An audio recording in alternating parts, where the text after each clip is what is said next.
بسم اللہ الرحمن الرحیم نحمدہ و نصلی علی رسولہ الکریم۔ آپ دیکھ رہے ہیں پس منظر اور میں ہوں آپ کا میزبان ساجد فرق۔ حاضرین کرام، مسلم لیگ نواز کے قائد میاں محمد نواز شریف گزشتہ روز خود ساختہ 4 سالہ جلا وطنی کے بعد پاکستان تشریف لے آئے ہیں۔ کل انہوں نے مینار پاکستان ایک بھرپور جلسہ کیا اور اس میں انہوں نے زیادہ تر اپنے فیملی میٹرز کو ڈسکس کیا ہے۔ مجھے ایک بات اس سے یاد آتی ہے کہ اکثر کہا جاتا ہے کہ انسان اپنے پہلے پیار اور اپنی پہلی بیوی ہو یا شوہر ہو پہلے یعنی شریک حیات کو نہیں بھولتا، اور ساتھ ہی ساتھ والدین اپنی پہلی اولاد کو نہیں بھولتے۔ وہ غلطیاں بھی کرے تو بھی نظر انداز کر دیتے ہیں۔ ان سے ان کا پیار محبت خلوص بہت گہرا ہوتا ہے، کیونکہ وہ پہلی اولاد ہوتی ہے جس کو ہم پلوٹھی کی کہتے ہیں، تو اس سے زیادہ انسیت ہوتی ہے، محبت ہوتی ہے، پیار ہوتا ہے۔ 1977 کے بعد جب شہید ذوالفقار علی بھٹو کی منتخب حکومت کے خلاف افواج پاکستان نے شب خون مار کے ان کا تختہ الٹ دیا اور اس کی باغ ڈور جو ہے افواج پاکستان نے سنبھال لی، اس کے بعد ضیاء الحق کے دور سے پھر بلدیاتی انتخابات کرائے گئے، پھر ساتھ ہی ساتھ ایک مجلس شورا قائم کی گئی، اور جب مجلس شورا میں جو لوگ اس وقت لیے گئے وہ اور ان کے بچے بعد ازاں مسلم لیگ میں شامل ہوئے، اور 1985 میں عام انتخابات کے نتیجے میں مسلم لیگ اس وقت مرحوم سابق وزیر اعظم محمد خان جنیجو اس کے نتیجے میں انتخابات کے نتیجے میں وزیر اعظم پاکستان بنے، اور اسی دوران میاں نواز شریف کو افواج پاکستان نے اپنے بیٹے کے طور پر متعارف کرایا، اور ضیاء الحق کو میاں نواز شریف ہمیشہ اپنا روحانی باپ سمجھتے رہے ہیں۔ آج ان کا وہ اعتقاد یا ایمان یا وہ رشتہ ہے یا نہیں اس کے بارے کچھ نہیں کہا جا سکتا، لیکن اس کے بعد 1988 میں جب انتخابات ہوئے تو انتخابات کے بعد میاں نواز شریف نے جنیجو حکومت کے خاتمے کے بعد وہ مسلم لیگ نواز کے گروپ سے مشہور ہوئی اور وہ باقاعدہ کامیاب بھی ہوئی۔ اس کے نتیجے میں نواز شریف 1985 میں وزیر اعلیٰ پنجاب منتخب ہوئے۔ بہرحال یہ وہ باتیں ہیں جو ماضی کا حصہ ہیں، اور آج بھی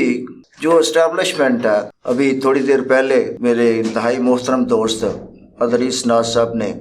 افواج پاکستان کی بجائے اسٹیبلشمنٹ کہنے کی بجائے انہوں نے کمپنی کا نام لیا۔ یہ ایک بات ڈھکی چھپی نہیں ہے کہ پاکستان کے اندر تمام تر سیاسی تبدیلیاں جو ہیں وہ اسٹیبلشمنٹ کی ایما پہ ہوتی ہیں، ان کی مشاورت سے ہوتی ہیں، ان کی ہدایت پہ ہوتی ہیں۔ پاکستان میں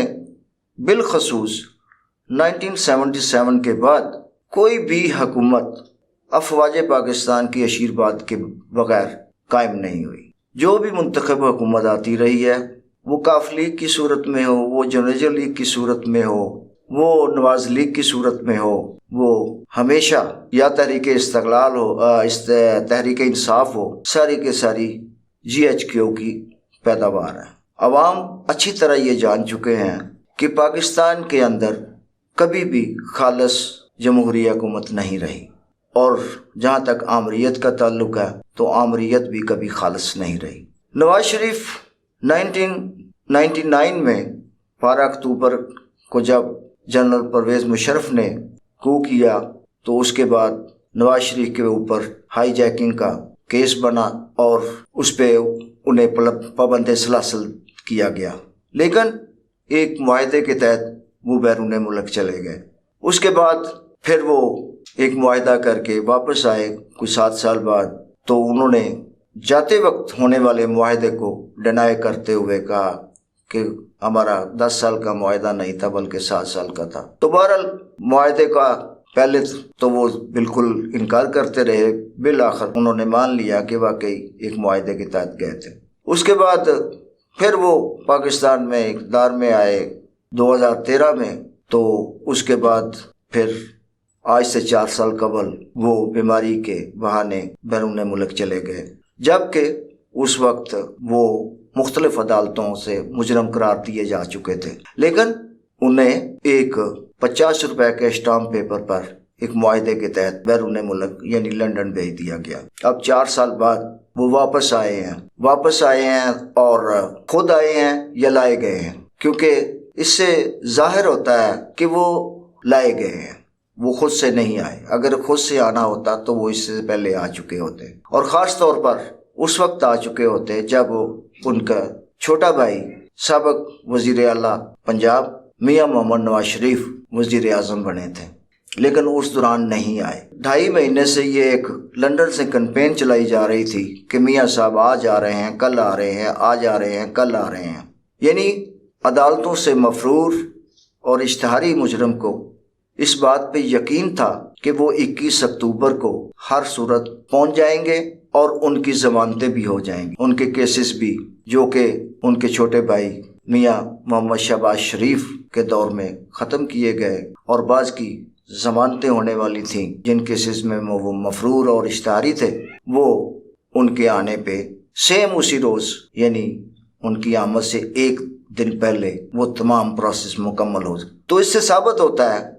کہ وہ ایک باقاعدہ ڈیل کے تحت آئے ہیں۔ اب رہا سوال، اکثر لوگ ماضی میں کہتے رہے ہیں، مختلف سیاسی جماعتیں کہتی رہی ہیں کہ عمران خان جو ہے وہ لاڈلا ہے کہ اس کو اتنی طاقت کے ساتھ 2018 میں لایا گیا، لیکن سوال یہ پیدا ہوتا ہے لاڈلا کون ہے؟ اصل میں لاڈلا میاں محمد نواز شریف ہے، کیونکہ میاں نواز شریف ہمیشہ سے تمام سیاسی جماعتوں سے اس معاملے میں سبقت لیتے رہے ہیں۔ ان کے مقابلے میں خواہ وہ پیپلز پارٹی ہو یا عمران خان ہو، تحریک انصاف ہو، لیکن ہمیشہ جو رعایتیں عدالتوں سے یا اب اسٹیبلشمنٹ کی طرف سے میاں محمد نواز شریف کو دی جاتی رہی ہیں یا آج تک مل رہی ہیں، وہ کسی اور کو نہیں ملی۔ تو یہ اسی بات کی غمازی کرتے ہیں جو میں نے اپنے الفاظ میں کہا ہے کہ ماں باپ کو اپنی بڑی اولاد زیادہ عزیز ہوتی ہے۔ تو اس سے ثابت ہوتا ہے کہ سب سے لاڈلا اگر کوئی سیاسی جماعتوں میں کوئی ہے تو وہ میاں نواز شریف ہے۔ آج قومی اخبارات میں ایک ہی خبر لگی ہے۔ اب وہ خبر، میں ایک صحافی ہونے کے ناطے یہ دعوے سے کہتا ہوں کہ یہ محض اتفاق نہیں ہو سکتا کہ تمام قومی اخبارات جن میں جنگ، پاکستان، خبریں، اصاف، دنیا، نئی بات، نوائے وقت اور دیگر تمام اخبارات، ان سب نے ایک ہی سرخی لگائی ہے، ایک ہی سرخی لگائی ہے، جبکہ میرا ذاتی اخبارات کے حوالے سے جو تجربہ ہے، کیونکہ میں سب ایڈیٹر بھی رہا ہوں، میں نیوز ایڈیٹر بھی رہا ہوں، میں ریزیڈنٹ ایڈیٹر بھی رہا ہوں، اور خود بھی اپنے اخبارات کا ایڈیٹر رہ چکا ہوں، تو خبر ایک ہی ہوتی ہے، لیکن تمام سب ایڈیٹرز جو ڈیسک پہ بیٹھے ہوتے ہیں وہ مختلف سرخیاں بھلے ایک جیسی یعنی الفاظ کا چناؤ جو ہے وہ آگے پیچھے لازمی ہو جاتا ہے، بھلے اس کا مفہوم ایک ہی ہو، لیکن آج جو سرخی شائع ہوئی ہے وہ محض اتفاق نہیں کہا جا سکتا، وہ کسی کے ڈکٹیٹ کروانے پر لگوائی گئی ہے، اور وہ کیا ہے؟ آؤ پھر سے سنبھالو یہ ملک بچا لو نواز شریف۔ اب یہ ان تمام بڑے قومی اخبارات میں چھپنے والی خبر کی شاید سرخی اتفاق نہیں ہو سکتا۔ یہ سرخی کہاں سے ڈکٹیٹ کی گئی اور کیسے لگائی گئی، اب یہ کوئی سمجھنا مشکل نہیں ہے۔ اور میاں نواز شریف نے اپنے گزشتہ روز اپنی آمد پہ خطاب میں بھی ایسی کوئی بات نہیں کہی جو پاکستان کے عوام کو کوئی ایک نئی بات ان کے لیے ہو، ہر وہ بات جو پرانی باتیں ہیں۔ میاں نواز شریف صاحب فرماتے ہیں کہ میرے دور میں پیٹرولیم مصنوعات کی قیمتیں یہ تھیں، ڈالر یہاں پہ تھا، فلاں چیز یہاں پہ تھی۔ یہ ساری باتیں ماضی کا حصہ ہیں، اور عوام اس بات کو سمجھنے سے قاصر ہے، اور بد قسمتی کہ ہم یہ بات سمجھنا بھی نہیں چاہتے، کیونکہ ہم دڑا بندی کے شکار ہیں، ہم شخصی جو پرستی ہوتی ہے، شخصیت پرستی، اس کے قائل ہیں۔ حالانکہ وقت کے ساتھ ساتھ ہر چیز میں تبدیلی آتی ہے۔ اگر یہی بات میں ان سے کہوں کہ میاں صاحب جب محترمہ بے نظیر بھٹو کا 88 میں جب وہ حکومت کر رہی تھی تو اس وقت 89 میں آپ تو 90 میں آئے ہیں، 90 میں آپ 25 اکتوبر کو انتخابات ہوئے تھے، اس کے نتیجے میں آپ پرائم منسٹر بنے تھے، تو اس وقت 22 روپے کا ڈالر تھا، اشیاء خور و نوش کی قیمتوں میں بہت کمی تھی۔ تو یہ وقت کے ساتھ ساتھ انٹرنیشنل مارکیٹ کے مطابق یہ بڑھتی رہتی ہیں۔ اصل چیز یہ ہے کہ آپ نے ڈلیور کیا۔ اگر آپ ان چیزوں کو لے کے چلتے ہیں، یا کوئی بھی سیاستدان، ہمیں بدنصیبی سے ہمیں یہی بتایا جاتا ہے، ہمیں یہی جلسوں میں جو بڑی بڑی تقریریں کرتے ہیں ہمارے قائدین، تو وہ یہی کہتے ہیں کہ فلاں دور میں، فلاں کے دور میں، پیپلز پارٹی کے دور میں، مسلم لیگ کے دور میں، تحریک انصاف کے دور میں یہ چیز اتنی مہنگی ہوئی ہے، ہمارے دور میں تو یہ تھا، ہمارے دور میں تو یہ تھا۔ تو اگر ان چیزوں کو دیکھیں تو ماضی میں اپنا سابق صدر ایوب خان کے زمانے میں 10 روپے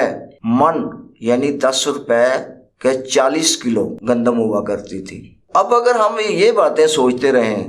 کہ اس کے دور میں یہ تھی، یہ قیمتیں تھیں، وہ قیمتیں تھیں، تو یہ اس کا حل نہیں ہے۔ آپ کا ایجنڈا کیا ہے؟ آپ نے تو کوئی ایجنڈا نہیں دیا کہ آپ ملک کے لیے کیا کریں۔ آپ نے تو اپنی ساری وہی چیزیں بتائی ہیں کہ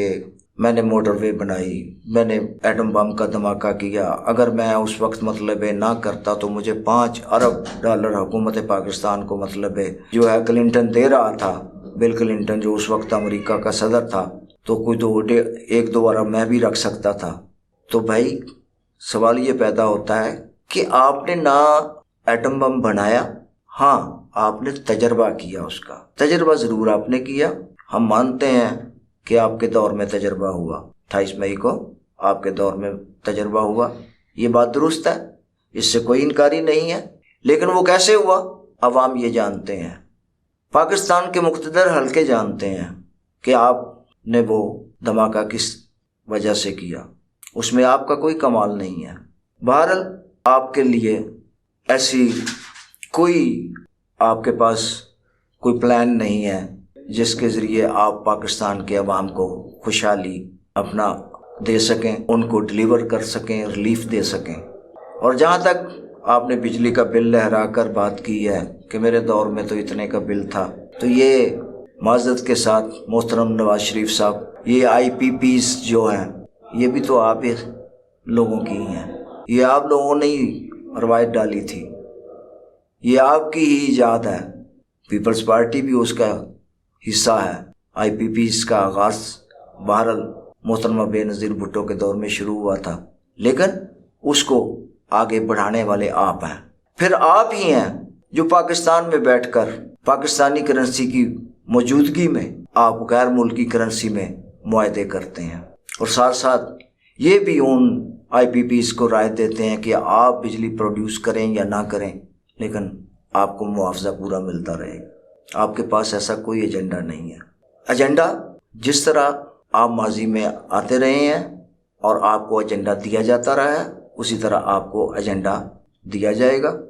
اور ہو سکتا ہے اس انتخابات میں اب دوبارہ ملک کے چوتھی بار پر پرائم منسٹر بن جائیں، لیکن یہ جو ہے عوام کے لیے آپ کیا کرتے ہیں کیا نہیں کرتے، یہ آنے والا وقت بتائے گا۔ اور رہا سوال کہ آپ نے موٹر وے بنائی، فلاں چیز بنائی، یہ بنائی، metro train, bus service introduce کرائی، اورنج ٹرین، تو یہ ساری چیزیں بنانے کے ساتھ ساتھ یہ ساری چیزیں جو آپ نے قرضے لیے ہوئے ہوں اس کے اگینسٹ مارگیج بھی ہیں، آپ نے کوئی ایسا کام نہیں کیا، یہاں تک کہ پاکستان کی املاک تک جو ہیں وہ گروی ہیں، اور آج آپ کو ایک دن آئے ہوئے ہوا ہے، لیکن آپ کے آنے کے 1-2 روز بعد قیمتوں میں اچھا خاصا اضافہ ہو گیا، اشیاء ضروریہ کی قیمتوں میں بہت بڑی حد تک اضافہ ہو گیا۔ میں آپ کو صرف ایک مثال دوں گا فی الحال کہ 1 درجن انڈے کی قیمت میں 30 روپے کا اضافہ ہوا، جو آج سے چند روز پہلے 300 اور 310 روپے کے ملتے تھے، وہ آج اس کی پرائس 340 روپے ہے۔ اور یہ بھی ہم جانتے ہیں کہ یہ سارا کچھ ایک منصوبے کے تحت کیا جا رہا ہے، جو آپ کے اقتدار میں آنے کے بعد اس کو باقاعدہ واپس لیا جائے گا، تاکہ یہ ثابت کیا جا سکے کہ محترم نواز شریف کے آتے ہی اقتدار میں دیکھیں مہنگائی بھی کم ہو گئی ہے اور فلاں معاملات جو ہیں وہ بھی عوام کے حل ہو رہا ہے۔ تو آپ کی آمد کا شکریہ کہ آپ پاکستان میں تشریف لے آئے۔ آپ پاکستان کے سپوت ہیں، بھلے آپ کچھ کریں یا نہ کریں، لیکن ایک بات طے ہے